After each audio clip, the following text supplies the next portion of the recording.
And so the final selection is now upon Tanjiro and the other soon to be Demon Slayers.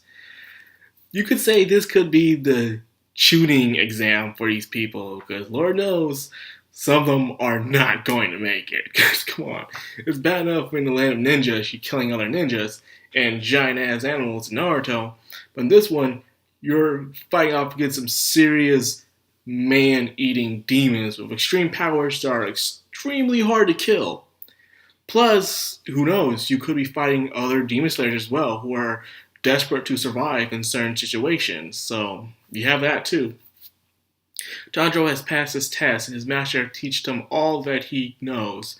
So, all that's left is for him to go and do the final selection. Before that, he gave him a nice sword made from Nerichin steel, a steel that only can destroy a demon by cutting off his head. So demons are just nearly impossible to kill. They're like vampires in this world. So they need more than just blood. They need flesh and stuff.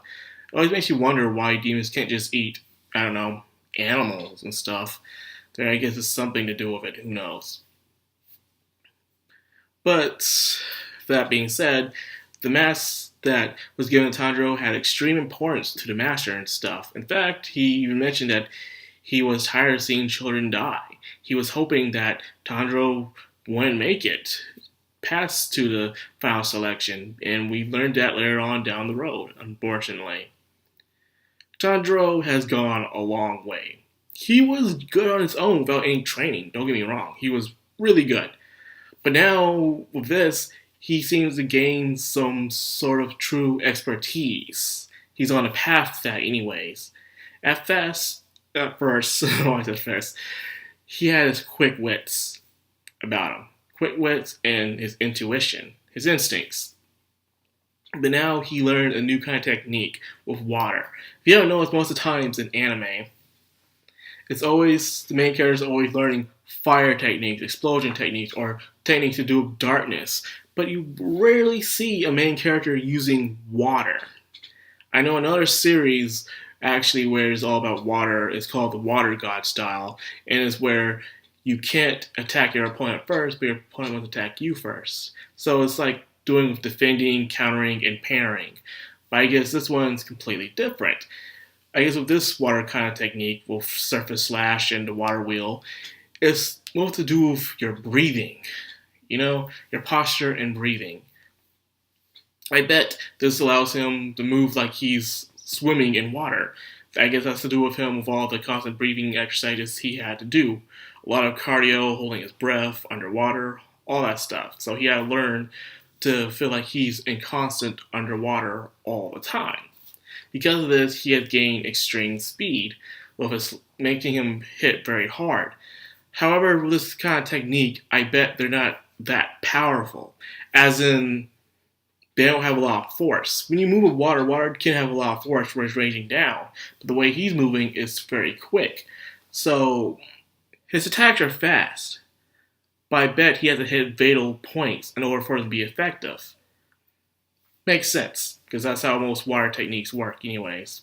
Avatar and other shows taught me that. So anyway, he's inside there. He already killed 2 demons already. Super impressive. Then, that giant freak of nature. Jesus Christ. I didn't need to see that. I did not need to see that. It's a cool design. But yeah, it's disturbing as hell all at the same time. Like, Jesus. That's like some Dark Souls stuff right there, man.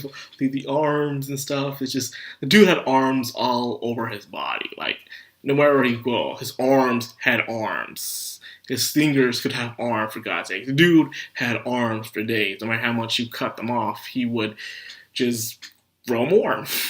Jeez. Ugh. I'm not sleep well tonight thinking about that. Anyways, this monster has some deep connections with Tanjiro's master. Years ago, during the Edo period, he was sealed away as prisoner inside that forest. But however, he's not been able to escape. But for some reason, they decided to have the final selections there. And because of that, he has already eaten up 13 13 of Tanjiro's master's apprentices throughout the years.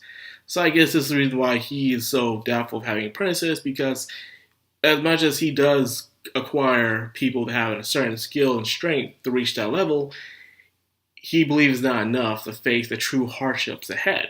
Meaning, no matter how much training you get in reality, something's always going to make you slip up and you can just die. Just like that. Just die just like that. You have extreme skills. In fact, a lot of great warriors in the past died the most simplest ways. You'll be surprised. Most of them didn't always die on the battlefield. Some of them died because they were tricked or they just slept up themselves. And that's what happened. You'd be surprised. It's not like everything's not really like anime all the time, where because you train and have a lot of power, you're untouchable by weak things. You can die by the simplest things in reality. So let that sink in for a while. That's why it's always good to be on your guard. But even then, you still can be screwed over. So it's just give life your best shot. That's all I can say about that. But nonetheless, we did knew that Sabato and the little girl were ghosts. I knew they were ghosts. And they were helping him train inside that forest in the snow to slash the boulder open. But now we can understand where they're coming from, how they died. First, Sabato was really strong, very skillful, the most powerful of the apprentices. But it still wasn't enough. And even the little girl was actually weak, but she was very agile and still talented. But she slept up and she got pulled apart. When he was describing, I hate when villains do that, where they describe how they just tortured someone and they're laughing like, oh god, I just can't wait for you to die. And he did die because they taught him everything he needed to know. One thing you need to learn is don't let people provoke you. Try your best to stay calm all the time.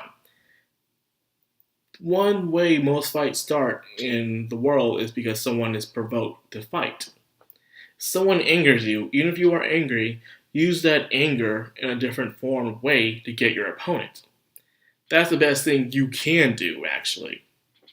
And exactly what Tanjiro is doing here is to breathe, to look around his surroundings, to focus, and not let his anger get the best of him. Because his anger was getting the best of him at first, but he was remembering what those two ghost people were saying, and then now he understands that he didn't have to do that anymore.